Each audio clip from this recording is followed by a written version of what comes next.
मुख्यमंत्री अभ्युदय योजना में आप सभी प्रतियोगी छात्र छात्राओं का स्वागत है। पर्यावरण परिस्थिति के अंतर्गत हम लोग आज एक पर्यावरण प्रदूषण के बारे में पढ़ेंगे। पर्यावरण प्रदूषण क्या है, इसके बारे में हम लोग देखेंगे। पहले एक सामान्य परिचय और फिर उसके बाद में प्रदूषण के स्रोत कौन कौन से हैं, प्रदूषण के प्रकार, और फिर उसके बाद में एक मुख्य रूप से हम देखेंगे कि वायु प्रदूषण क्या है, वायु प्रदूषण के स्रोत कौन कौन से हैं और वायु प्रदूषण के जो प्रभाव हैं हमारे जैव जगत पर वो कैसे पड़ रहे हैं, और वायु प्रदूषण को नियंत्रित करने के लिए कौन कौन से उपाय किए गए हैं। तो आज की क्लास मुख्य रूप से प्रदूषण पर ही आधारित है। तो चलिए शुरुआत करते हैं। सबसे पहले हम देखते हैं कि पर्यावरण प्रदूषण है क्या। तो हम लोग देखते हैं कि पर्यावरण प्रदूषण है क्या। सबसे पहले ये जान लेना है कि प्रदूषण एक अवांछनीय तत्व है जो भौतिक, रासायनिक और जैविक परिवर्तनों के कारण जल, मृदा और वायु की गुणवत्ता में ह्रास हो जाता है, यानी उसमें कमी आ जाती है।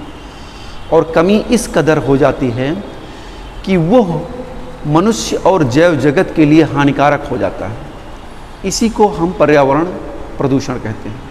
वास्तव में आप लोगों ने पिछली कक्षाओं में पढ़ा था इन्वायरमेंटल डिग्रेडेशन के बारे में, पर्यावरण अवनयन के बारे में, कि मानवीय क्रियाकलापों के द्वारा जो है पर्यावरण की गुणवत्ता में इतनी कमी आ गई है कि जो प्रकृति की स्वतः नियामक क्रियाविधि है वो भी अपना सामंजस्य नहीं बैठा पा रही है। यानी मनुष्य ने इस कदर इस पर्यावरण में जो है हस्तक्षेप कर दिया है कि प्रकृति की स्वतः नियामक क्रियाविधि उसको सामंजस्य नहीं बैठा पा रही है। इस कारण से पर्यावरण की गुणवत्ता में निरंतर कमी आ जा रही है, चाहे मनुष्य द्वारा परिवहन सेक्टर में या औद्योगिक क्षेत्र में या नगरीय क्षेत्र द्वारा तमाम उत्सर्जित पदार्थों के द्वारा जो है हमारे पर्यावरण की गुणवत्ता निरंतर खराब हो रही है। और उसी का परिणाम है कि पर्यावरण के तत्वों में इतनी कमी आ गई है कि उसका कहीं ना कहीं कुप्रभाव मनुष्य और जैव जगत पर पड़ रहा। इसी को हम पर्यावरण प्रदूषण कहते हैं। कहने का तात्पर्य यह है कि मनुष्य के लिए जो 3 आधारभूत तत्व हैं, यानी हम स्थल, यानी इसको हम मृदा सबसे महत्वपूर्ण है, और दूसरा जल मनुष्य के जीवन के लिए, और तीसरा वायु। इन तीनों क्षेत्रों में बहुत ज़्यादा मात्रा में जब हस्तक्षेप हो जाता है तो ये मनुष्य के लिए हानिकारक हो जाते हैं। जैसे मैं बताऊं आपको कि एटमॉस्फेयर में, वायु में जब कार्बन डाइऑक्साइड या नाइट्रोजन ऑक्साइड या सल्फर डाइऑक्साइड का मिश्रण ज़्यादा हो जाएगा तो वायु की जो एक सामान्य संरचना है, यानी उसकी एक नैसर्गिक गुणवत्ता है, वो क्या हो जाएगी? वो खराब हो जाएगी और फिर जो है वो मनुष्य के लिए हानिकारक हो जाएगा। किसी चीज़ की मात्रा अगर बढ़ जाती है, जैसे कार्बन डाइऑक्साइड की मात्रा बढ़ी, तो कार्बन डाइऑक्साइड की मात्रा बढ़ी तो उसके द्वारा जो रेडिएशन हो रहा है, सोलर रेडिएशन या पार्थिव विकिरण, वो प्रभावित होने लगता है। पृथ्वी का तापक्रम बढ़ने लगता है, ग्लेशियर पिघलने लगते हैं और समुद्र का जलस्तर ऊंचा उठ जाता है। या एसिड रेन होने से जो है जलीय जीव जंतु मर जाते हैं। पर्यावरण के जो वनस्पति या पेड़ पौधे हैं उनका क्षरण हो जाने लगता है। ओजोन गैस में कमी हो जाने के कारण जो है अल्ट्रावायलेट किरणें सीधा पृथ्वी पर आने लगती हैं और उसके द्वारा चर्म कैंसर की संभावना बढ़ जाती है। तो ये सब प्रदूषण के ही जो है एक अंग हैं। तो कहने का तात्पर्य है, चाहे मिट्टी में, चाहे जल में, चाहे वायु में, जब इनकी गुणवत्ता खराब हो जाती है, चाहे मानवीय कारकों के माध्यम से, चाहे प्राकृतिक कार्यों के माध्यम से, तो वो प्रदूषण कहलाता है।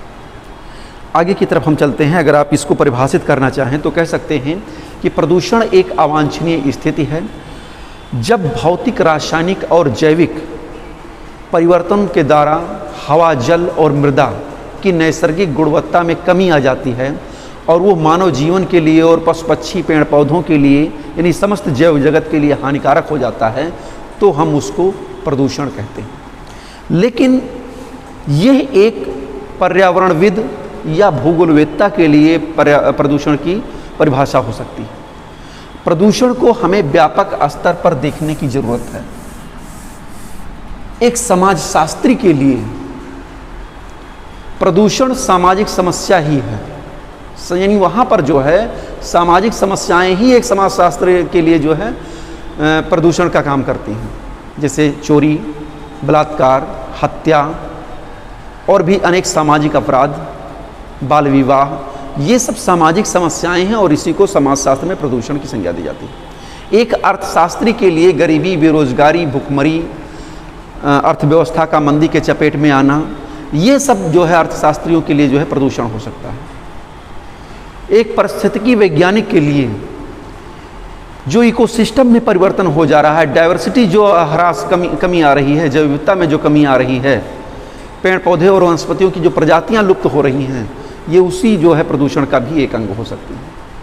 तो इस प्रकार से प्रदूषण का अर्थ व्यापक दृष्टि से भी देखा जा सकता है, लेकिन हमारे भूगोल में या पर्यावरण के संदर्भ में प्रदूषण का तात्पर्य यही है कि मृदा, जल और वायु में जो उसके नैसर्गिक स्वभाव में परिवर्तन आ जाता है और मनुष्य का जीवन कष्टमय हो जाता है, पेड़ पौधों वनस्पतियों पर संकट मंडराने लगता है, वही प्रदूषण है। आगे की तरफ हम बढ़ते हैं। राष्ट्रीय पर्यावरण शोध संस्थान ने भी एक इसको परिभाषित किया है कि मनुष्य के क्रियाकलापों से उत्पन्न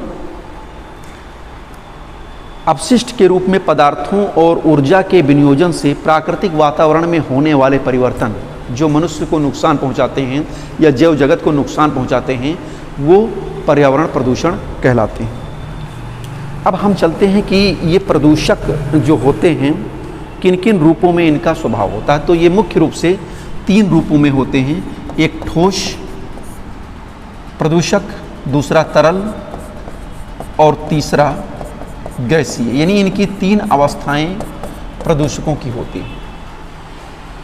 ठोस यानी सॉलिड, यानी जो धूल कण होते हैं, एरोसॉल होते हैं, औद्योगिक अपशिष्ट होते हैं जैसे पारा है, सीसा है, इन सब के जो कण होते हैं वो ठोस कण के प्रदूषक के रूप में होते हैं। दूसरा जो गैस तरल अवस्था में होते हैं, अमोनिया है, यूरिया है, नाइट्रेट युक्त जल है, तेल वाहक जलयानों से जो तेल का रिसाव होता है, ये सब तरल अवस्था में प्रदूषक के स्रोत होते हैं। और गैसीय अवस्था में जो आप पढ़ेंगे भी आगे चल करके विस्तृत रूप से, उसमें नाइट्रोजन ऑक्साइड, कार्बन डाइऑक्साइड और सल्फर डाइऑक्साइड और तमाम प्रकार की प्रदूषक गैसें जो परिवहन क्षेत्र से, औद्योगिक क्षेत्र से और नगरीय क्षेत्र से एटमॉस्फेयर में उत्सर्जित की जाती हैं और जिससे वायु की गुणवत्ता खराब हो जाती है। तो ये सब गैसीय अवस्था में ये प्रदूषक मौजूद रहते हैं। तो हम थोड़ा सा क्रम से आगे बढ़ते चलते हैं। आपने देखा कि प्रदूषण क्या है, सामान्य अर्थ में और विस्तृत अर्थ में प्रदूषण की क्या परिभाषा है, और प्रदूषक कौन कौन से हैं, ठोस रूप में हैं, तरल रूप में हैं, गैसीय अवस्था में हैं। अब हम चलते हैं प्रदूषण के स्रोत।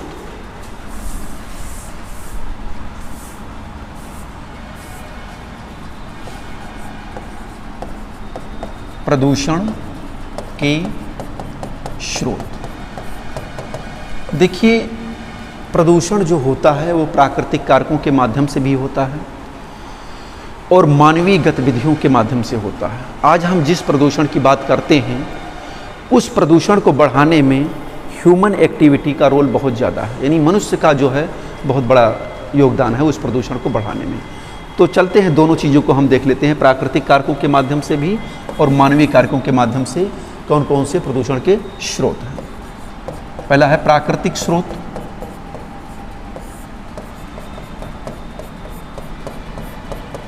काफ़ी चर्चा इसकी हो चुकी है। हमने बताया था कि प्राकृतिक कारणों से भी प्रदूषण हो सकता है।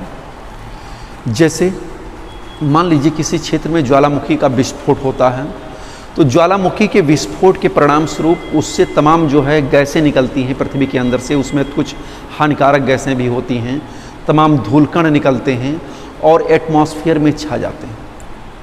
मैंने बताया था आपको कि ज्वालामुखी की घटना जब घटित होती है बड़े पैमाने पर, तो पूरे एटमॉस्फेयर की संरचना जो है कुछ अलग थलग हो जाती है और उसके द्वारा सोलर रेडिएशन जितना पृथ्वी को प्राप्त होना चाहिए, सौरक ताप, उतना नहीं प्राप्त होता है। पृथ्वी का टेम्परेचर भी कम होने लगता है और फिर एक हिमयुग का आगमन हो जाता है। तो एक कारक ये है प्राकृतिक रूप में ज्वालामुखी का उद्गार, जिससे निकले हुए पदार्थों से, चाहे ठोस रूप में हो, चाहे द्रव रूप में हो, चाहे गैसीय अवस्था में हो, उनसे जो है हमारा पर्यावरण प्रदूषित होता है। दूसरा है वॉल्केनो यानी भूकंप। भूकंप जब आता है तो पृथ्वी पर हलचल प्रारंभ हो जाती है, बड़े पैमाने पर विनाश हो जाता है, इमारतें गिर जाती हैं। तो उससे ठोस अपशिष्टीय प्रदूषण होता है। पृथ्वी में दरारें पड़ जाती हैं जिससे गैसें निकलती हैं, तो उन गैसों के कारण भी उनमें कुछ हानिकारक गैसें होती हैं जिससे हमारा पर्यावरण प्रदूषित होता है। तमाम कचरे का ढेर जो है, पूरे के नगर जो है बिल्कुल एक कचरे के ढेर में तब्दील हो जाते हैं, तो इससे भी जो है प्रदूषण होता है। इसके द्वारा तमाम चीज़ें हैं, जैसे बाढ़ के समय या भूस्खलन के समय, मृदा अपरदन के द्वारा, इन सब के माध्यम से भी प्रदूषण होता है। सुनामी आ जाती है, तटवर्ती क्षेत्रों को बिल्कुल तबाह कर देती है। तमाम जो है नगर, पेड़ पौधे, जीव जंतु सब मलबे के ढेर में जो है तब्दील हो जाते हैं, तो इससे भी प्रदूषण हो जाता है।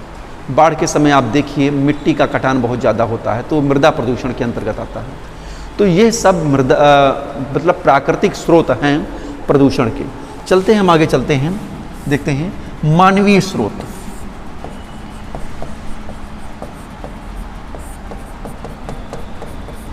चूँकि आपकी क्लास थोड़ी सी ज़्यादा बढ़ जाती है, मतलब टाइम ज़्यादा बढ़ जाता है, इसलिए मैं उसको थोड़ा संक्षेप में कर रहा हूँ।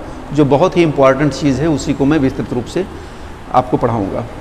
चलते हैं, देखते हैं मानवीय स्रोत में पहला जो है, यानी ह्यूमन एक्टिविटी के माध्यम से हमारा पर्यावरण किस प्रदूषित हो रहा है। पहला है इंडस्ट्रियल सेक्टर, यानी औद्योगिक क्षेत्र।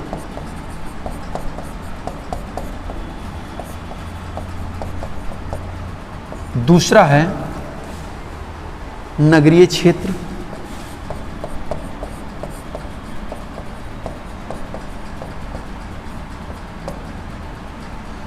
तीसरा है परिवहन क्षेत्र।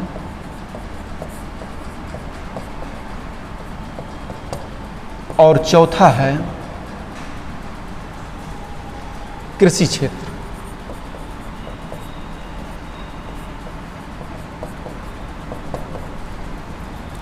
आप जानते हैं, मैंने बताया था कि 1860 के पश्चात में औद्योगिकीकरण की प्रक्रिया पूरे विश्व भर में, खासकर पाश्चात्य विकसित देशों में बहुत तेज़ी के साथ संपन्न हुई, जिसके कारण से तमाम मात्रा में वायुमंडल में carbon dioxide, nitrogen oxide, sulphur dioxide, इन सब का उत्सर्जन हुआ।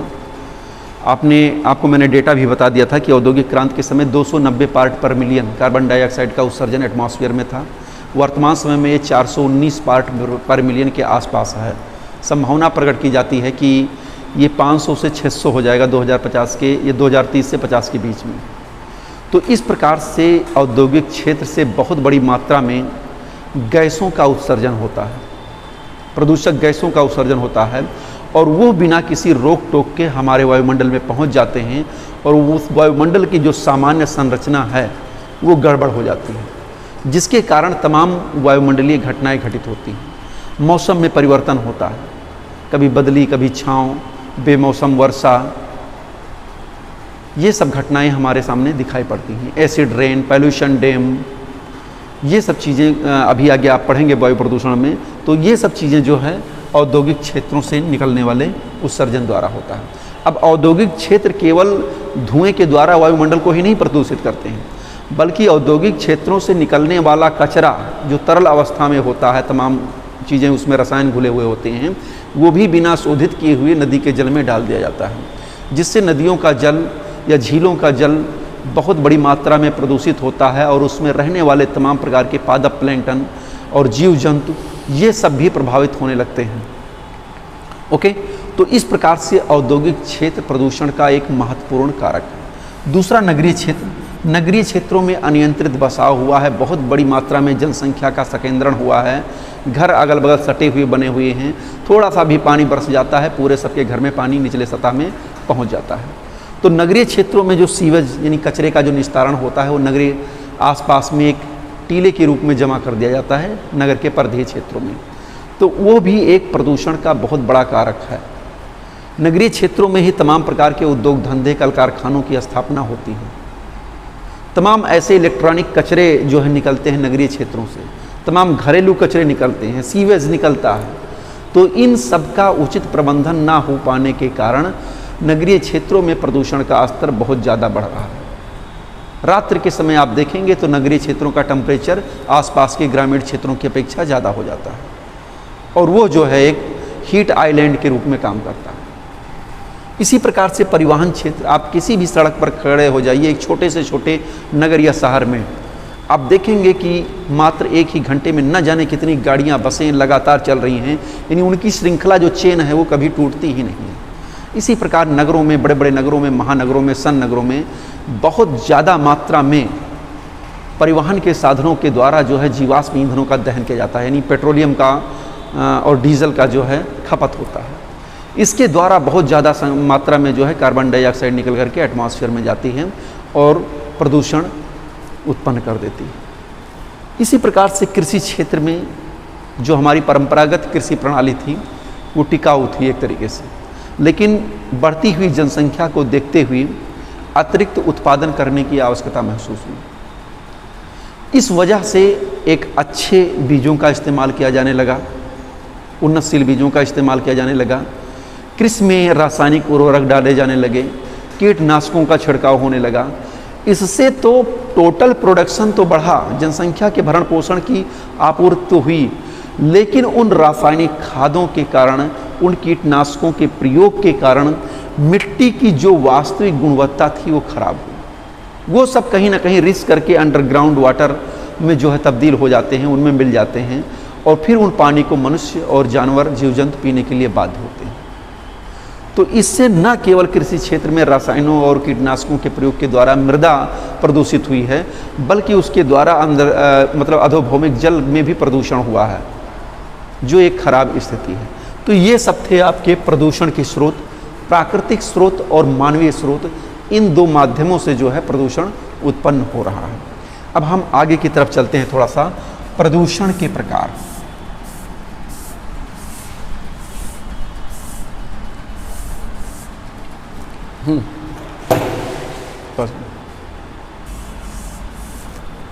तो चलिए हम देखते हैं कि हाँ, प्रदूषण के कौन कौन से प्रकार। तो आप देख सकते हैं, पहला है वायु प्रदूषण, यानी हवा में जो होने वाला प्रदूषण है, इसके बारे में आज हम लोग विस्तृत चर्चा करेंगे। जल प्रदूषण, मृदा प्रदूषण, ध्वनि प्रदूषण, जैव प्रदूषण, ठोस अपशिष्ट प्रदूषण। इन प्रदूषणों के बारे में आप लोगों को पढ़ना है, इनके कौन कौन से स्रोत हैं और इनका मनुष्य और जैव जगत पर क्या प्रभाव पड़ता है और इनके नियंत्रण के कौन कौन से उपाय हैं। तो चलिए हम शुरुआत करते हैं सबसे पहले वायु प्रदूषण के बारे में। देखते हैं कि वायु प्रदूषण है क्या।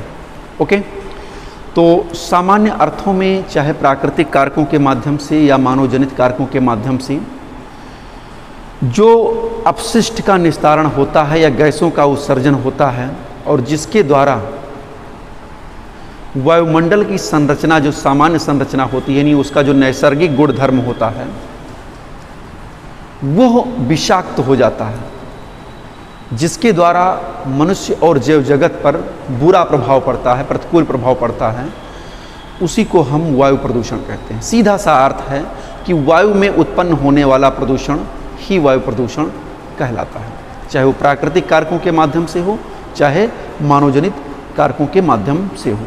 जैसा कि आप जानते हैं कि वायुमंडल में जो हमारे वायुमंडल की सामान्य संरचना है वो कैसी है, उसमें विभिन्न प्रकार की परतें हैं और विभिन्न प्रकार के जो है गैसें हैं, धूलकण हैं, जलवाष्प हैं, उन सब से मिल करके हमारा वायुमंडल बना हुआ है।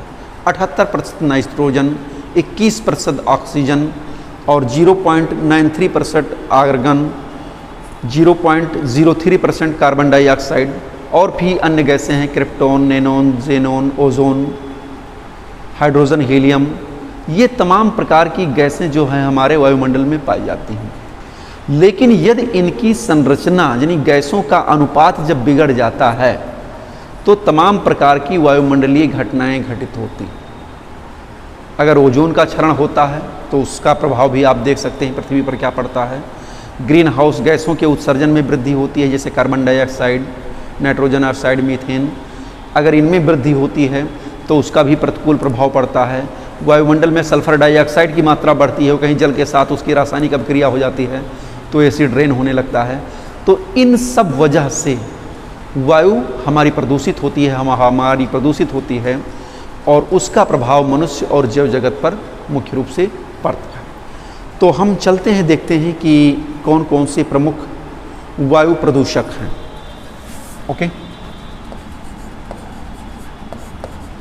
प्रमुख वायु प्रदूषक। वैसे इनके स्रोत तो दो ही होंगे, जो जैसा कि मैंने अभी बताया है, एक प्राकृतिक स्रोत और दूसरा मानवीय स्रोत, यानी प्रकृति के द्वारा जो उत्पन्न होने वाला है, ज्वालामुखी, भूकंप, ओके, और दूसरा मनुष्य के द्वारा यानी परिवहन क्षेत्र से, औद्योगिक क्षेत्र से, नगरीय क्षेत्र से और कृषि क्षेत्र से जो होने वाला प्रदूषण है उसको हम सम्मिलित करते हैं। लेकिन हम लोग अब थोड़ा सा देखेंगे कि इन मतलब किन अवस्थाओं में ये वायु को प्रदूषित करते हैं। तो पहला है गैसीय प्रदूषण।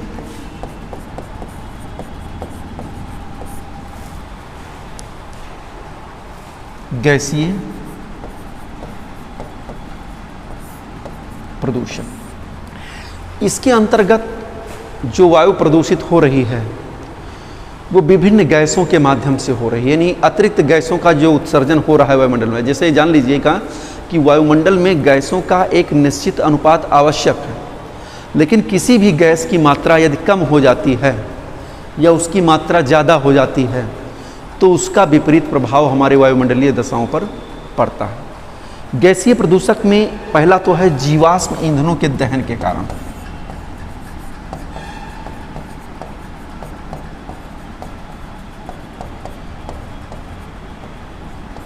इनके दहन के कारण आप जान रहे हैं कोयला, पेट्रोलियम, प्राकृतिक गैस विभिन्न प्रकार के संसाधनों में इस्तेमाल किए जाते हैं, परिवहन के क्षेत्र में, औद्योगिक क्षेत्र में, और इनके दहन के कारण carbon dioxide, nitrogen oxide, sulphur dioxide, इन सब का उत्सर्जन होता है। सबसे ज़्यादा कार्बन डाइऑक्साइड का ही उत्सर्जन होता है।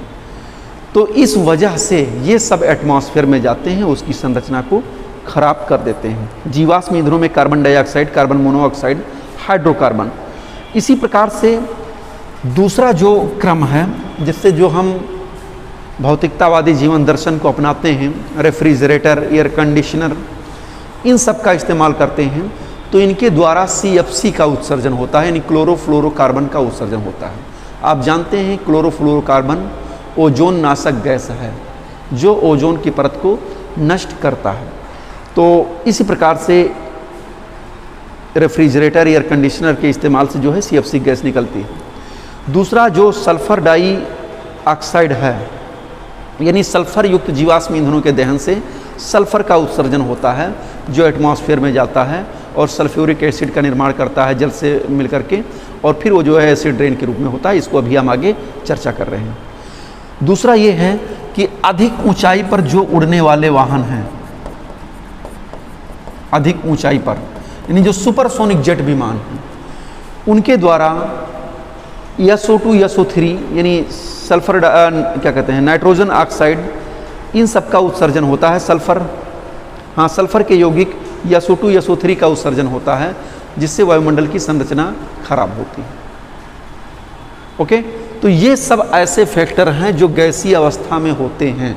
ये सब ऐसे प्रदूषक हैं जो गैसीय अवस्था में होते हैं और वातावरण की जो सामान्य संरचना है, गैसीय अवस्था जो विद्यमान है, उसमें जो है विक्षेप उत्पन्न कर देते हैं और जिससे वायु प्रदूषण होता है। दूसरा है अधिक ऊंचाई पर सुपरसोनिक जो जेट विमान है उसमें nitrogen oxide, nitrous oxide, nitrogen oxide, nitrogen oxide, ये सब जो है एटमॉस्फेयर की सामान्य संरचना को विषाक्त करते हैं। इसके बाद में कुछ गैसीय अवस्था के अलावा प्रदूषक कण के रूप में होते हैं, जिनको हम कणकीय प्रदूषक कहते हैं। जैसे सीमेंट, कांच, ज्वालामुखी से निकली हुई धूल, राख, फ्लोराइड, पारा, तेल शोधक कारखानों से उत्सर्जित पदार्थ जैसे सीसा, जस्ता, इन सब के जो प्रदूषक होते हैं ये कण के रूप में एटमॉस्फेयर में मौजूद होते हैं और उसकी सामान्य संरचना को खराब कर देते हैं। अब इसके अलावा एक तीसरा है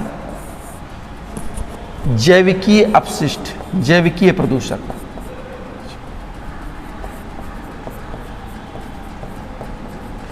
इसमें जो है विभिन्न प्रकार के जीव जंतु, वनस्पतियों के सड़ने गलने से जो दुर्गंध निकलती है या उनसे भी जो गैसीय अवस्था में जो निकलते हैं उसके प्रदूषक सम्मिलित किए जाते हैं। तो ये था आपका कि कौन कौन से प्रमुख वायु प्रदूषक हैं। स्रोत मैंने बता ही दिया, प्राकृतिक स्रोत हो सकते हैं या मानवीय स्रोत हो सकते हैं, और जो प्रदूषक निकलते हैं वो गैसीय अवस्था में हो सकते हैं, कणकीय प्रदूषक के रूप में हो सकते हैं और जैविकीय प्रदूषक के रूप में हो सकते हैं। अब हम सीधा चलते हैं जो आज का टॉपिक का मुख्य केंद्र बिंदु है, जिसके बारे में आपको पढ़ना है, वो आप चलते हैं, जो आपके लिए बहुत ही इम्पॉर्टेंट है।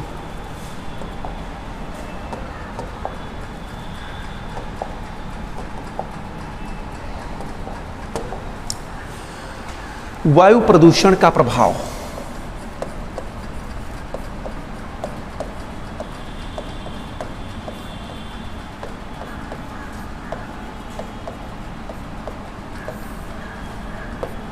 पहला प्रभाव मौसम और जलवायु पर प्रभाव।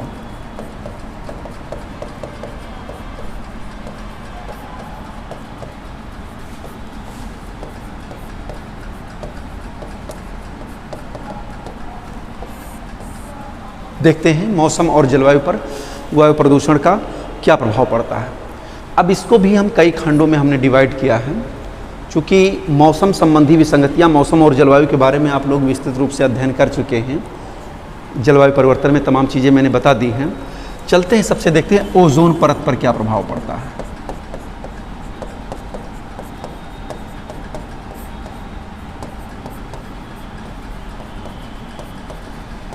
जिन प्रदूषकों के बारे में अभी हमने चर्चा की थी संक्षेप में, अब उनको विस्तृत रूप से देखिए और उनका क्या प्रभाव पड़ रहा है। आप जान रहे हैं कि हमारी इस पृथ्वी के ऊपर वायुमंडलीय परतों का एक आवरण, सबसे निचली जो परत है उसको हम कहते हैं ट्रोपोस्फियर,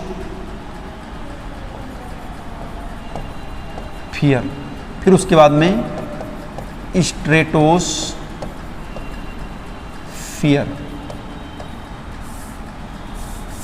हाँ, बस वैसे सामान समझ लीजिए जो मैं बताना चाह रहा हूँ ओजोन के बारे में। जैसे ये पहली परत है ट्रोपोस्फियर, दूसरी है स्ट्रेटोस्फियर। स्ट्रेटोस्फियर यानी समताप मंडल में लगभग 15 से लेकर के 32 किलोमीटर की ऊंचाई में O3 यानी ओजोन गैस पाई जाती है। यहाँ पर ओजोन के निर्माण और विखंडन की प्रक्रिया होती रहती है। इस परत में ओजोन परत सूर्य से आने वाली जो अल्ट्रावायलेट किरणें हैं उनको ये रोक लेती है, परावैंगनी किरणों को रोक लेती है और वो पृथ्वी तक उनको नहीं पहुंचने देती। यह काम ओजोन परत का होता है। अगर ओजोन परत नष्ट होती है तो ये किरणें सीधा जो है पृथ्वी के धरातल पर पहुंचेंगी और वहाँ के वनस्पति जगत, जैव जगत यानी जीव जंतु और मनुष्य, उन पर ये बुरा प्रभाव डालेंगी, यानी चर्म कैंसर होने की संभावना हो जाएगी। तो इस प्रकार से ओजोन परत नष्ट होने का प्रभाव हमारे वायुमंडल जैव जगत पर पड़ता है। अब क्यों नष्ट हो रही है ओजोन परत? अभी हमने बताया आपको कि एयर कंडीशनर, रेफ्रिजरेटर और अन्य प्रकार के जो प्रसाधन सामग्री हैं उनके द्वारा CFC गैस का उत्सर्जन होता है। CFC क्लोरोफ्लोरोकार्बन, इसका उत्सर्जन होता है और ये CFC ओजोन नाशक गैस है। जब ये ओजोन की परत के साथ मिश्रण करती है तो ओजोन के अणुओं का विखंडन कर देती है और वो परत जो है नष्ट होने लगती है, वहाँ पर छिद्र हो जाता है। और फिर जब छिद्र हो जाएगा, ओजोन परत उनकी नष्ट हो जाएगी, तो ये अल्ट्रावायलेट किरणें सीधा हमारी पृथ्वी पर पड़ेंगी, जिससे हानि होगी। दूसरा सुपरसोनिक जेट विमान, जिसकी अभी मैं चर्चा कर रहा था, उससे नाइट्रोजन ऑक्साइड यानी NO3 जो है निकलता है, वो भी जो है ओजोन नाशक गैस के रूप में है। उसका और CFC का जब मिश्रण ओजोन परत में होता है तो वहाँ पर ओजोन विनाश होता है, ओजोन की परत का क्षय होता है। तो इस प्रकार से इस वायुमंडलीय परत के संरक्षण की भी आवश्यकता है। तमाम अधिवेशन इस पर किए गए हैं, पर्यावरण सम्मेलन ओजोन परत को बचाने के लिए किए गए हैं। तो इस पर बुरा प्रभाव पड़ता है यदि वायु प्रदूषण बढ़ता है, वायु में प्रदूषक गैसें बढ़ती हैं, क्लोरोफ्लोरोकार्बन, नाइट्रोजन ऑक्साइड, इन सब की मात्रा बढ़ती है, तो ये प्रभाव ओजोन परत पर पड़ता है। दूसरा है ग्रीन हाउस प्रभाव में वृद्धि।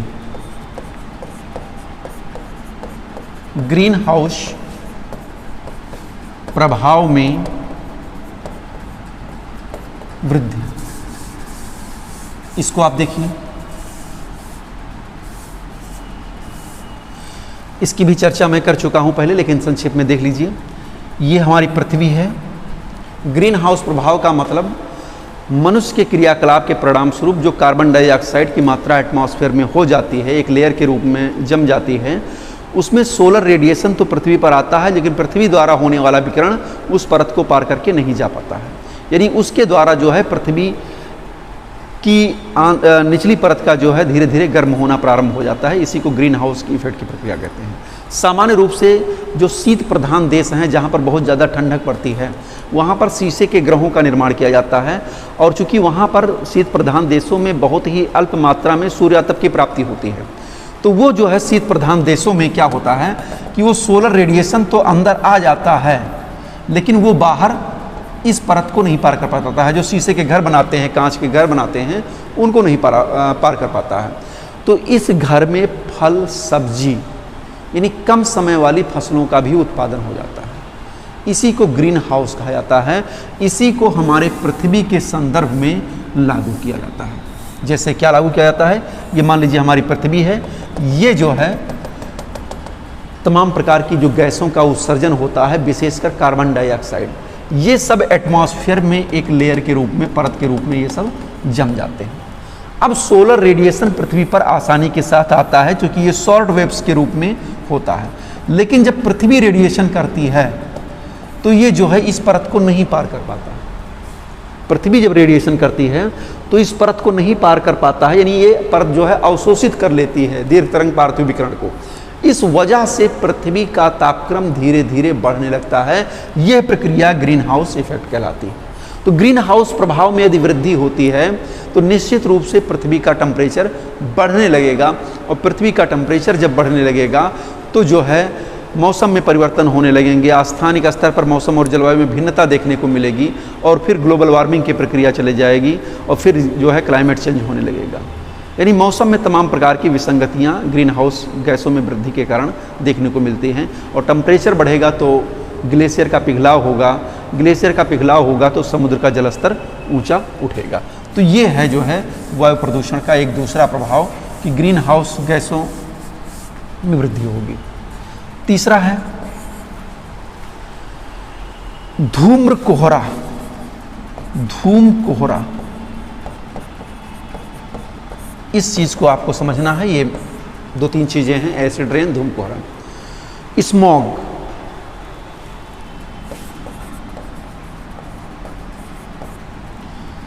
धूम कोहरे का मतलब ये है कि धुएं के साथ में कोहरे का जो मिश्रण होता है उसको हम धूम कोहरा कहते हैं। धुएं के साथ कोहरे के साथ में जो धुएं का मिश्रण होता है उसको हम धूम कोहरा कहते हैं। धूम कोहरा की घटनाएं हमारे वैश्विक स्तर पर कई स्थानों पर घटित हो चुकी हैं, और उनका बुरा प्रभाव भी हमारे समाज पर पड़ा हुआ है। अब इस धूम कोहरे में यदि क्या कहते हैं, कारखानों के द्वारा, औद्योगिक चिमनियों के द्वारा, परिवहन क्षेत्र से तमाम प्रकार की प्रदूषक गैसें यदि उस कोहरे में मिल जाती हैं तो वो कोहरा जो है प्राणघातक हो जाता है और मनुष्य के लिए हानिकारक हो जाता है। खासकर सल्फर डाइऑक्साइड का उत्सर्जन यदि धूम्र कोहरे के साथ में हो जाता है तो वो कोहरा बहुत ही विषाक्त हो जाता है, प्राणघातक हो जाता है। बहुत से लोगों की मृत्यु भी हो जाती है। आपने सुना होगा, चलिए इसको एक स्लाइड के माध्यम से हम दिखा दे रहे हैं। पहले तो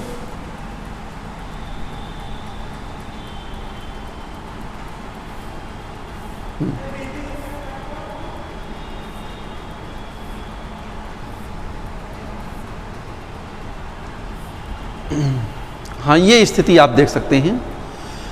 कोहरे की स्थिति ये दिखाई दे रही है, और इसमें जो है अगर प्रदूषक गैसें मिल जाएं, जैसे मैंने बताया था आपको कि ये देख सकते हैं आप नगरीय क्षेत्रों में क्या स्थिति कोहरे की होती है। अब इस कोहरे में जैसे आपने सुना होगा कि दिल्ली एनसीआर क्षेत्र में स्मोक बहुत तेज़ी के साथ फैल रहा है, दम लोगों का घुट रहा है। सरकार ने चेतावनी दी है कि बाहर मत निकलिए 2-3 दिन तक स्मोक के कारण। उसका कारण यही होता है कि पंजाब, हरियाणा और दिल्ली के आसपास क्षेत्रों में जो एग्रीकल्चर सेक्टर के जो है मतलब धान के डंठल जो होते हैं उनको जलाया जाता है, और वो जो है धुएं के अंश आकर के कोहरे के साथ मिश्रित हो जाते हैं। कोहरे का निर्माण आप जान रहे हैं इन्वर्जन ऑफ टेम्परेचर की प्रक्रिया के परिणाम स्वरूप होता है, अर्थात ठंडी वायुराश गर्म वायुराश के मिलने के कारण कोहरे का निर्माण होता है। तो ऐसी स्थिति में वो धुआं से युक्त या विभिन्न प्रकार की गैसों से युक्त वो धुआं जब कोहरे के साथ मिश्रित हो जाता है तो वही स्मोक कहलाता है। और जब कहीं कल कारखानों की चिमनियों से निकलने वाला धुआं, औद्योगिक क्षेत्र, नगरीय क्षेत्र या परिवहन क्षेत्र से निकलने वाला धुआं, और ख़ासकर जब उसमें सल्फर डाइऑक्साइड की मात्रा मिल जाती है तो वो जो है और प्राण घातक हो जाता है, यानी जहरीली गैसें भी उसमें मिलती हैं। उससे तमाम प्रकार के जो है समस्याएं मनुष्य के सामने आने लगती हैं, दम घुटने लगता है, बाहर निकल नहीं सकते हैं। तो इसमें वायु प्रदूषक sulphur dioxide, nitrogen oxide, ozone का मिश्रण हो जाता है, तो ये मनुष्य के लिए विषाक्त और हानिकारक हो जाता है। आपको मैं बता दूं, अच्छा, सबसे ज़्यादा हानिकारक तब होता है जब सल्फर डाइऑक्साइड इसमें मिश्रित हो जाता है और वो जो है सल्फ्यूरिक एसिड का निर्माण कर देता है, H2SO4 का निर्माण कर देता है। ऐसी स्थिति में जो भी लोग उसके संपर्क में आते हैं वो जो है वो विषाक्त रसायन उनके अंदर प्रवेश कर जाता है, उनका दम फूलने लगता है, यहाँ तक कि मृत्यु हो जाती है। मैं आपको बता दूं 3 घटनाएं घटित हुई हैं। एक तो घटित हुई है 1930, 1948 और 1952।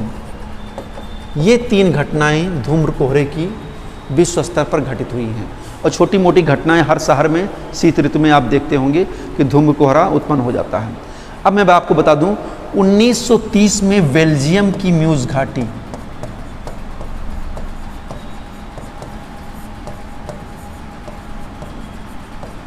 बेल्जियम की म्यूज घाटी का कोहरा जो है बहुत फेमस है। इस कोहरे में लगभग 43% लोग बीमार हो गए थे और लगभग 20 लोगों की जो है मृत्यु हो गई थी। हाँ, 63 लोगों की मृत्यु हो गई थी, सॉरी 600 लोग बीमार हुए थे। 600 लोग बीमार हुए थे और 63 लोगों की मृत्यु हो गई थी बेल्जियम की म्यूज घाटी में जो कोहरा उत्पन्न हुआ था। 600 लोग बीमार हो गए, 63 लोग मरे और 600 लोग जो है बीमार हो गए इसमें। इसके बाद में 26 अक्टूबर 1948 को संयुक्त राज्य अमेरिका के पेंसिल्वानिया में डोनरा घाटी कोहरा,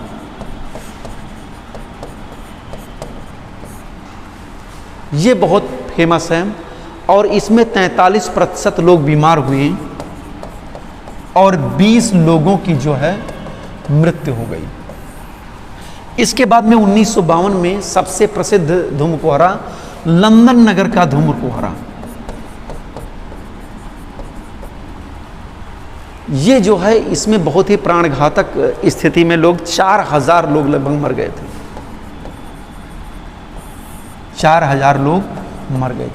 तो धूम्र कोहरे का ये प्रभाव है, सांस लेने में कठिनाई होने लगती है और वो जो प्रदूषक गैसें होती हैं, अगर हानिकारक गैसें शरीर के अंदर प्रवेश कर गईं तो आप में तमाम प्रकार की समस्याएं उत्पन्न हो जाएंगी, सांस लेने में दिक्कत होने लगेगी, यहाँ तक कि मर जाएंगे, जैसा कि तमाम 1930, 1948 और 1952 की घटनाओं में हुआ है।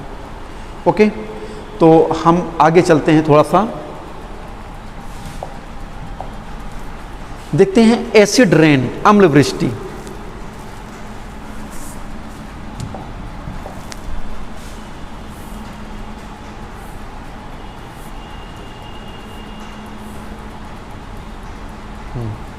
इसको देखिए, एसिड रेन यानी अम्ल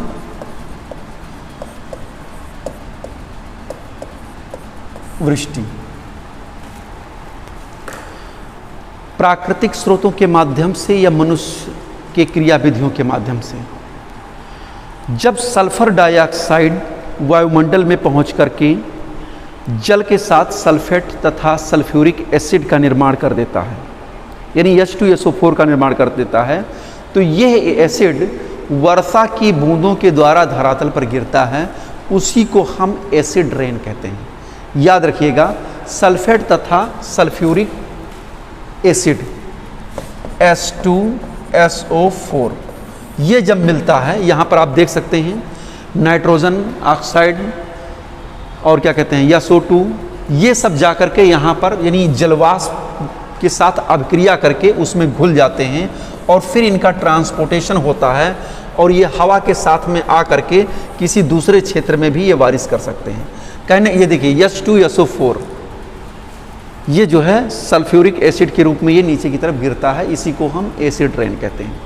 अब मैं आपको बता दूं, कल कारखानों की चिमनियों से, परिवहन के क्षेत्र से NO2 SO2 ये जो है बड़ी मात्रा में जब निकलता है ऊपर, तो वहाँ पर एटमॉस्फेयर में जल के साथ ये रासायनिक अभिक्रिया करके सल्फ्यूरिक एसिड में बदल जाता है और फिर ये जो है इसका ट्रांसपोर्टेशन यानी हवा के द्वारा एक स्थान से दूसरे स्थान पर ये पहुँच जाता है। उस स्थान पर भी बारिश हो सकती है, लेकिन ये दूसरे स्थान पर पहुंच जाता है और फिर ये जो है वर्षा की बूंदों के साथ धरातल में गिरता है। जब जहाँ पर ये धरातल में गिरता है वहाँ पर लोगों की भी मृत्यु हो सकती है। झीलों में पानी अगर गिरेगा तो वहाँ पर झीलों की वनस्पतियाँ, जीव जंतु, पेड़ पौधे भी प्रभावित होंगे, वो भी नष्ट हो जाएंगे। तो ये है, आपको मैं उदाहरण बता दूँ कि क्या कहते हैं, जर्मनी और क्या कहते हैं ब्रिटेन में जो वहाँ के औद्योगिक कारखाने थे उनसे सल्फर डाइऑक्साइड का उत्सर्जन होता था और वो सल्फर डाइऑक्साइड के जो गैसीय अवस्था में एटमॉस्फेयर में पहुँच करके जल के साथ अभिक्रिया करके वो परिवहन के द्वारा, ट्रांसपोर्टेशन के द्वारा नॉर्वे और स्विट्ज़रलैंड के आसपास क्षेत्रों में जाकर के वर्षा कर देते थे। इस कारण से वहाँ पर जो है एसिड रेन होता था, यानी नॉर्वे और स्वीडन में जो है वो अम्ल वर्षा करते थे और यहाँ की झीलों को जो है जैविकीय दृष्टि से इनको मृत झील कहा जाता था, क्योंकि एसिड रेन हो जाने से वहाँ की तमाम झीलें मृत हो गईं, यानी वहाँ पर जीव जंतु और वनस्पति नष्ट हो गए, इसलिए उनको मृत झील घोषित कर दिया गया। आपको मैं एक उदाहरण और बता दूं, अमेरिका और पश्चिमी यूरोपीय देशों में अम्ल वर्षा को झील कातिल कहा जाता है। झील कातिल, लेक किलर। अमेरिका और पश्चिमी यूरोपीय देशों में इनको झील कातिल कहा जाता है। एक अनुमान के अनुसार ये भी बताया गया है कि कनाडा में, चूँकि हिमानी निर्मित झीलें वहाँ पर हैं, लगभग 2,50,000 झीलों में कनाडा के 50,000 झीलें मृत हो चुकी हैं। उनका जो है pH मान घट गया है और लगभग इसमें से 140 झीलें डेड हो चुकी हैं, यानी समाप्त हो चुकी हैं। 50,000 झीलें अम्ल वर्षा से बुरी तरह प्रभावित हो गई हैं। ये कनाडा के ओंटारियो प्रांत की बात है, यानी 2,50,000 झीलों में से 50,000 झीलें बुरी तरह से प्रभावित हैं और लगभग 140 झीलों को मृत करार दे दिया गया है। इतना बड़ा नुकसान एसिड रेन के द्वारा होता है। यही नहीं, जीव जंतुओं और वनस्पतियों और मनुष्य पर भी इसका एसिड रेन का बुरा प्रभाव पड़ता है। तो ये था एसिड रेन और इसके द्वारा होने वाले प्रभाव। अब अम्ल वर्षा के द्वारा जो है मिट्टी की उत्पादकता में कमी होती है, वन संपदा को हानि होती है और इमारतों, भवनों, जो संगमरमर, जैसा आपने सुना होगा कि मथुरा के तेल शोधन शाला से जो सल्फर डाइऑक्साइड का उत्सर्जन होता है, वो गैसीय अवस्था में कहीं ना कहीं ताजमहल की दीवारों को जो है प्रभावित कर रहा है, उसके स्वरूप में भी परिवर्तन आ रहा है। तो ये एसिड रेन का प्रभाव व्यापक स्तर पर होता है, पेड़ पौधों पर, वनस्पतियों पर, झीलों पर और झीलों में रहने वाले जीव जंतुओं पर, मनुष्य पर और जो ऐतिहासिक इमारतें हैं उन पर भी ये जो है प्रभाव पड़ रहा है। अमेरिका के एक डॉक्टर थे हैमिल्टन, इन्होंने बताया था कि विश्व में जीवाश्म ईंधनों के दहन और उत्सर्जन से अम्लीय सल्फेट के कारण प्रतिवर्ष 7500 से 12,000 यानी 7,500 से 12,000 व्यक्तियों की मृत्यु हो जाती है एसिड रेन की वजह से। तो आगे हम चलते हैं थोड़ा सा, ये हो गया एसिड रेन। अब इसके बाद में हम चलते हैं पॉल्यूशन डैम, प्रदूषणीय गुम्मद। ये आ जाइए आप, इसका चित्र थोड़ा साफ नहीं है लेकिन आप समझ लेंगे। प्रदूषणीय गुम्मद का तात्पर्य ये है कि जो हमारे इंडस्ट्रियल सेक्टर हैं या औद्योगिक नगर हैं, इंडस्ट्रियल सिटीज़ हैं, उन औद्योगिक नगरों में विभिन्न मतलब जो प्रदूषक गैसें निकलती हैं वो लगभग 1000 मीटर की ऊंचाई पर जा करके एक आवरण के रूप में छा जाती हैं। उन्हीं को पॉल्यूशन डैम कहा जाता है, प्रदूषणीय गुम्मद कहा जाता है। समझ लीजिएगा कि जो नगरीय क्षेत्र या महानगरीय क्षेत्र हैं जहाँ पर उद्योग धंधों की अधिकता है, ज़्यादा मात्रा में उद्योग धंधे होते हैं या कल कारखानों से निकलने वाले चिमनियों के धुएं होते हैं, तो उनके द्वारा विभिन्न प्रकार की गैसें, धुएं और परिवहन क्षेत्र से भी उत्सर्जित गैसें, ये सब एटमॉस्फेयर में यानी वायुमंडल में लगभग 1000 मीटर की ऊंचाई पर जा कर के एक आवरण के रूप में छा जाती हैं। इन्हीं को हम पॉल्यूशन डैम कहते हैं और इनके द्वारा एक नगरीय जलवायु का निर्माण होता है, अर्बन क्लाइमेट का निर्माण हो जाता है। आगे हम थोड़ा सा चलते हैं, ऊष्मा द्वीप या हीट आइलैंड।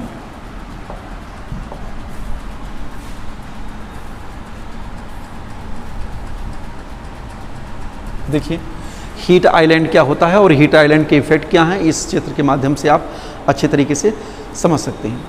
नगरों का जो केंद्रीय क्षेत्र होता है जिसको हम CBD कहते हैं, सेंट्रल बिजनेस डिस्ट्रिक्ट, यानी केंद्रीय क्षेत्र या इसको चौक क्षेत्र भी कहा जाता है।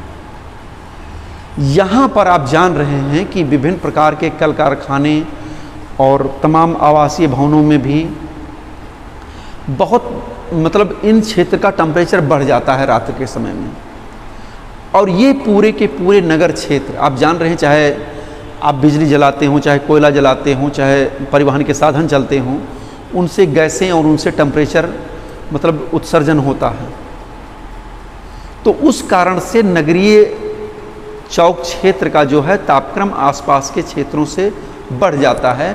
इसी को हम हीट आइलैंड या ऊष्मा द्वीप कहते हैं। सीधा सा अर्थ ये है कि नगरीय क्षेत्रों में आसपास ग्रामीण क्षेत्रों की तुलना में नगरीय क्षेत्र का जो टेम्परेचर बढ़ जाता है, तापक्रम बढ़ा हुआ मिलता है, उसी को हम हीट आइलैंड या ऊष्मा द्वीप कहते हैं। लगभग ये 6 से लेकर के 12 डिग्री सेंटीग्रेड टेम्परेचर का अंतर पाया जाता है, कभी कभी 6 डिग्री कम से कम ये पाया जाता है। तो यही जो है हीट आइलैंड हो जाता है। ओके, ये क्लियर हो गया होगा कि हीट आइलैंड क्या है, पॉल्यूशन डैम क्या है। पॉल्यूशन डैम में सारी प्रदूषक गैसें 1000 मीटर की ऊंचाई पर एक आवरण के रूप में छा जाती हैं, उसी को हम प्रदूषणी गुम्बद कहते हैं। हीट आइलैंड का मतलब नगरीय क्षेत्र या नगरीय चौक क्षेत्र के तापक्रम का बढ़ जाना। आप जान रहे हैं कि नगरों में बिजली जलाई जाती है, हीटर का इस्तेमाल किया जाता है और क्या कहते हैं, ठंडी के समय में तमाम प्रकार के जो है गैसों को जलाया जाता है या क्या कहते हैं हीटर को जलाते हैं, ठीक है, और इलेक्ट्रिक बल्ब को जलाते हैं, ट्यूबलाइट को जलाते हैं, और बिजली नहीं है तो जनरेटर चलता है, परिवहन के साधन चलते हैं। तो ये सब औद्योगिक क्षेत्र, मनुष्य के द्वारा गतिविधियाँ और परिवहन क्षेत्र ये नगरों के तापक्रम को बढ़ाने में सहायता प्रदान करते हैं। इस कारण से नगरों का तापक्रम आसपास के क्षेत्रों के तापक्रम से बढ़ जाता है और एक हीट आइलैंड का निर्माण हो जाता है। आगे हम चलते हैं वायु प्रदूषण का मानवीय स्वास्थ्य पर प्रभाव।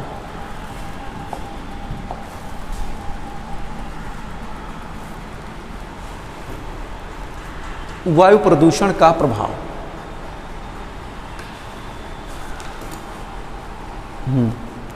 तो ये अभी तक हमने देखा मौसम जलवायु पर प्रभाव। अब दूसरा प्रभाव ये देखिए, ये मौसम और जलवायु पर ये सब प्रभाव थे, यानी ओजोन क्षरण, green house effect, pollution dam और हीट आइलैंड, एसिड रेन, ये सब घटनाएं हमारे एटमॉस्फेयर में ये घटित होती हैं, यानी ये सब वायुमंडल से संबंधित घटनाएं हैं। अब हम देखते हैं कि वायु प्रदूषण का मनुष्य के स्वास्थ्य पर क्या प्रभाव पड़ता है। सेकंड,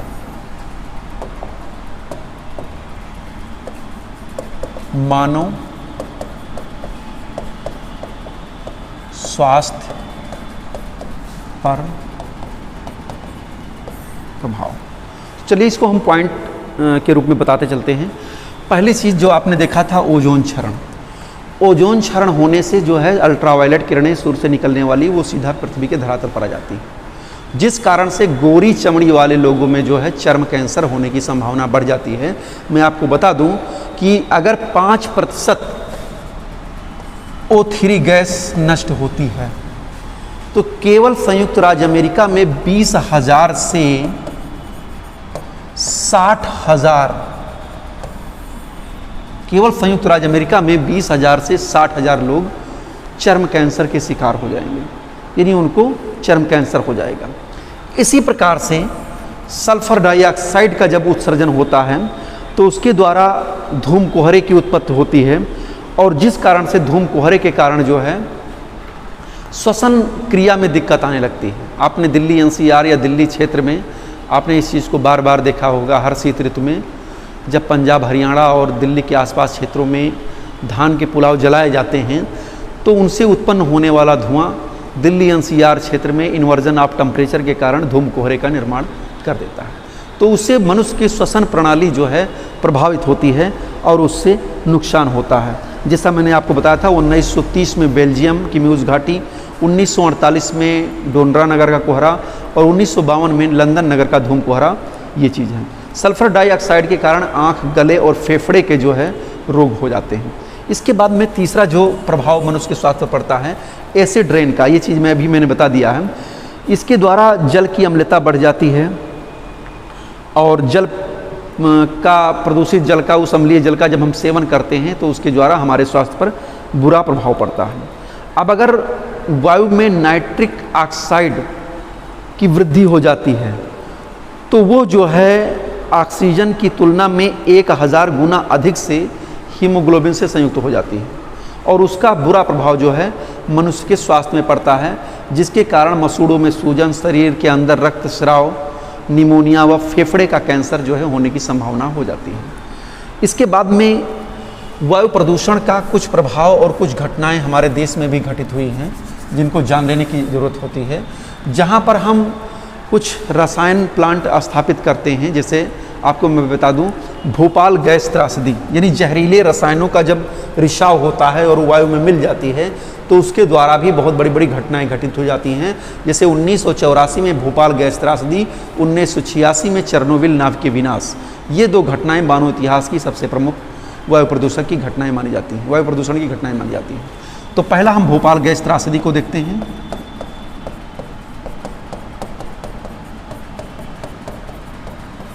ये दिसंबर 1984 यानी 2 और 3 दिसंबर 1984 को ये घटना घटित हुई थी। यहाँ भोपाल में एक अमेरिकन यूनियन कार्बाइड का कारखाना था जिसमें मिथाइल आइसोसाइनाइड मिक MIC इस गैस को बनाया जाता था, मिथाइल आइसोसाइनाइड को बनाया जाता था। शीतकाल में 2-3 दिसंबर की रात को इसका रिसाव हो जाता है मिथाइल आइसोसाइनाइड का, और इस रिसाव के कारण पलक झपकते ही लगभग कुछ ही घंटों में 5000 लोग मर गए थे। कुछ आधिकारिक सूत्रों के अनुसार जो सरकारी आंकड़े बताते हैं वो बताते हैं कि 2500 लोग मर गए थे, लेकिन जो गैर सरकारी आंकड़े हैं वो बताते हैं कि 5000 से अधिक लोगों की मृत्यु भोपाल गैस कांड में हो गई थी उस जहरीली गैस के रिसाव के कारण। तो ये एक वायु प्रदूषण की घटना का प्रमुख कारक माना जाता है। अब इस गैस के रिसाव के कारण पेयजल, मिट्टी, तालाब और जलाशय बुरी तरह से प्रभावित हो गए थे। गर्भस्थ शिशुओं पर प्रभाव पड़ा था, नवजात शिशुओं पर प्रभाव पड़ा था, गर्भवती महिलाएं प्रभावित हो गई थी। इसका कुछ आंकड़ा है, मैं बता दे रहा हूँ। लगभग 200 महिलाओं की मृत्यु, 200 महिलाओं ने मृत शिशुओं को जन्म दिया था, यानी मरे हुए बच्चों को उन्होंने जन्म दिया था। 400 शिशुओं की, यानी छोटे बच्चों की तत्काल मृत्यु हो गई थी। 47% महिलाओं का गर्भपात हो गया था। 10,000 व्यक्ति अस्थायी तौर पर विकलांग हो गए थे। 30,000 लोग आंशिक तौर पर विकलांग हो गए थे और 1,50,000 लोग लघु विकलांगता के शिकार हो गए थे। ये भोपाल गैस त्रासदी की एक महत्वपूर्ण, बहुत ही बड़ी घटना थी। और इस त्रासदी के बाद में बताया जाता है कि जल में थायोसाइनाइड की मात्रा ज़्यादा बढ़ गई थी। मुंबई से एक डॉक्टरों का पैनल रवाना किया गया था सर्वेक्षण के लिए, तो उन्होंने ये पाया कि मुंबई के जल में जो है थायोसाइनाइड की जो मात्रा थी वो 0.8 ppm थी। और जब यहाँ भोपाल में उन्होंने आकलन किया तो इस त्रासदी के बाद में पाया कि उसमें 3 से 4 ppm हो गई गैस थायोसाइनाइड की मात्रा जल में। तो डॉक्टरों ने सलाह दी कि लगभग इस त्रासदी के बाद में आप 3 साल के लिए भोपाल को छोड़ दीजिए, अन्यथा उसका बुरा प्रभाव जो है पूरे समाज को झेलना पड़ेगा। तो ये एक बहुत बड़ी त्रासदी थी, भोपाल गैस त्रासदी। जिसके कारण बड़े पैमाने पर न केवल नरसंहार हुआ अपितु तमाम प्रकार के जीव जंतु वनस्पतियों मृदा जल में जो है प्रदूषण उत्पन्न हो गया। अगला एक घटना और घटित हुई थी 1986 में, चेरनोबिल नाभिकीय विनाश, रूस में ये घटना घटित हुई थी, वो भी इसी प्रकार से हुई थी। तो ये था मनुष्य के स्वास्थ्य पर क्या प्रभाव पड़ता है, जिसको मैंने आपको बता दिया कि ओजोन क्षरण का क्या प्रभाव पड़ता है, एसिड रेन का क्या प्रभाव पड़ता है, धूम कोहरे का क्या प्रभाव पड़ता है, और यदि किसी फैक्ट्री में जहरीले रसायनों का रिसाव हो जाए तो उसके परिणाम कितने भयावह हो सकते हैं। अब आगे हम चलते हैं, वायु प्रदूषण का वनस्पति जगत पर प्रभाव।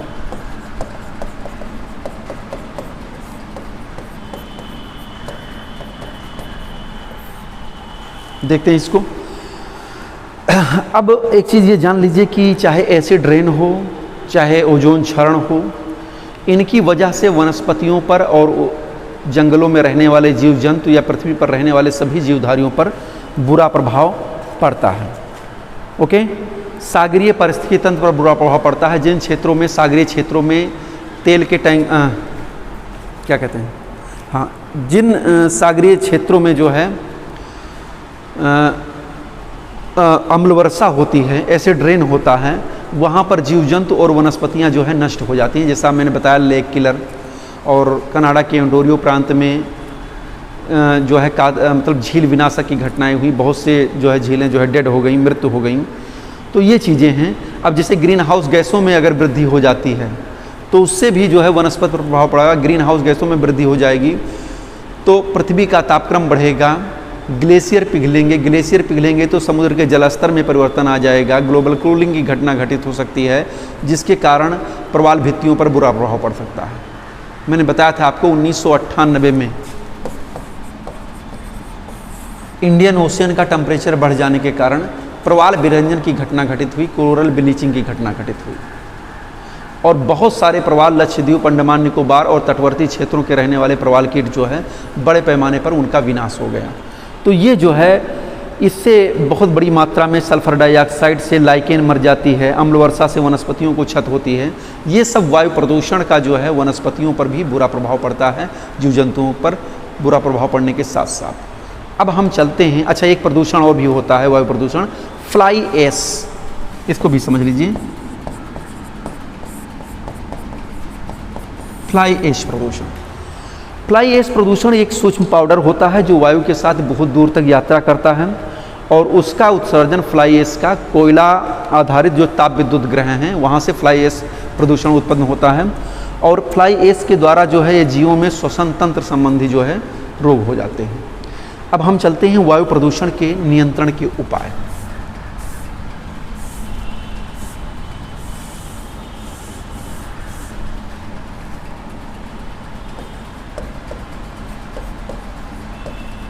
वायु प्रदूषण नियंत्रण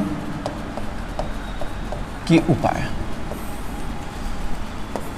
पहला, जैसे मैंने आपको क्लाइमेट चेंज में बताया था कि यदि एटमॉस्फेयर में किसी भी गैस की मात्रा बढ़ जाती है, चाहे कार्बन डाइऑक्साइड की मात्रा हो, चाहे मीथेन की हो, या नाइट्रोजन ऑक्साइड की हो, सल्फर डाइऑक्साइड की हो, तो उसको हम एटमॉस्फेयर से कैप्चर करके कहीं पर हम स्टोर कर सकते हैं उस बढ़ी हुई मात्रा को। तो ये विधि बहुत खर्चीली थी, मैंने आपको बताया था। इसको हम कार्बन कैप्चरिंग की घटना कहते हैं, कार्बन कैप्चरिंग कहते हैं इसको। और दूसरी चीज़ ये है कि जो उत्सर्जित पदार्थ हैं जिनके द्वारा हमारा पर्यावरण प्रभावित हो सकता है, वायु प्रदूषित हो सकती है, उसके उत्सर्जन पर ही हम रोक लगा दें। तो ये चीज़ें चूँकि मैं बता चुका हूँ कि इस प्रकार से एटमॉस्फेयर से प्रदूषक गैसों को कैप्चर किया जा सकता है।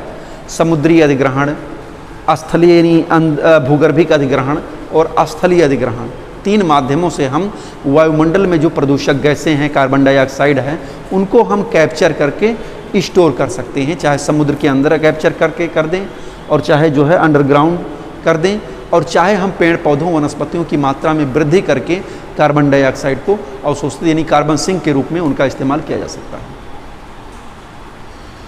अब आगे चलते हैं, वायु प्रदूषण के प्रति लोगों में जागरूकता फैलानी चाहिए। मैं पॉइंट वाइज बता दे रहा हूँ बहुत ज़्यादा लिखने की ज़रूरत नहीं है। पहली चीज़ तो लोगों में जागरूकता फैलानी चाहिए। वायु प्रदूषण की जांच व्यापक स्तर पर की जानी चाहिए, व्यापक स्तर पर सर्वेक्षण किए जाने चाहिए, नियमित मॉनिटरिंग करनी जानी चाहिए। वायु प्रदूषण के मानव शरीर पर पड़ने वाले घातक प्रभाव से आम जनता को परिचित कराना चाहिए कि वायु प्रदूषण से क्या क्या चीज़ें, क्या क्या दिक्कतें हो सकती हैं और क्या क्या सावधानियां जनता को बरतना चाहिए। और इसके बाद में वायु प्रदूषण यानी एटमॉस्फेयर में जो सकल प्रदूषण भार है उसको घटाने का जो है प्रयास किया जाना चाहिए। जैसे मैंने बताया, कार्बन कैप्चरिंग के माध्यम से उसको कम किया जा सकता है, या उसी तरह से और युक्त खोज करके तमाम गैसों को भी हम एटमॉस्फेयर से कैप्चर कर सकते हैं। कम हानिकारक उत्पादों की खोज की जानी चाहिए। सोलर प्लांट लगाए जाने चाहिए। ऊर्जा के वैकल्पिक स्रोतों पर ध्यान देने की ज़रूरत है। विंड एनर्जी का इस्तेमाल करें, सोलर एनर्जी का इस्तेमाल करें, टाइडल एनर्जी का इस्तेमाल करें, भूतापीय ऊर्जा का इस्तेमाल करें। परंपरागत स्रोतों का इस्तेमाल कम से कम करें, क्योंकि जो ऊर्जा के परंपरागत स्रोत हैं वही प्रदूषण को बढ़ाने में ज़्यादा योगदान दे रहे हैं। फिर ऊर्जा के वैकल्पिक स्रोत, ये मैंने बता दिया, पवन ऊर्जा, सौर ऊर्जा, वायु ऊर्जा, और अन्य यंत्रीय उपाय किए जाने चाहिए। जैसे एक आता है बैग फिल्टर, तो कारखानों की चिमनियों पर बैग फिल्टर जब लगा दिया जाता है तो जो कणकीय प्रदूषक होते हैं उनको रोक लेता है, एटमॉस्फेयर में नहीं जाने देता। तो जो कारखानों की चिमनियों, उद्योग धंधों की चिमनियों से जो निकलने वाला गैसीय प्रदूषक है उनमें हम हानिकारक कणों को रोक सकते हैं बैग फिल्टर के माध्यम से।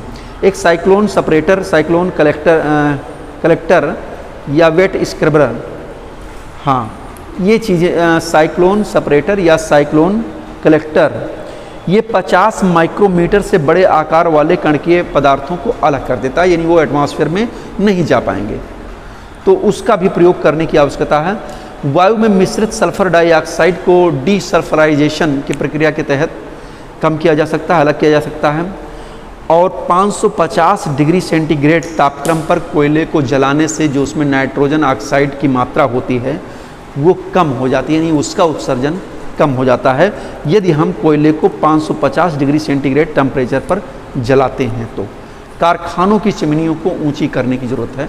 तो इस प्रकार से हम वायु प्रदूषण को इन माध्यमों के साथ कंट्रोल कर सकते हैं। इनके जो कुछ चैप्टर हैं, इनकी PDF वगैरह है, वो आप लोगों को हम सेंड कर देंगे।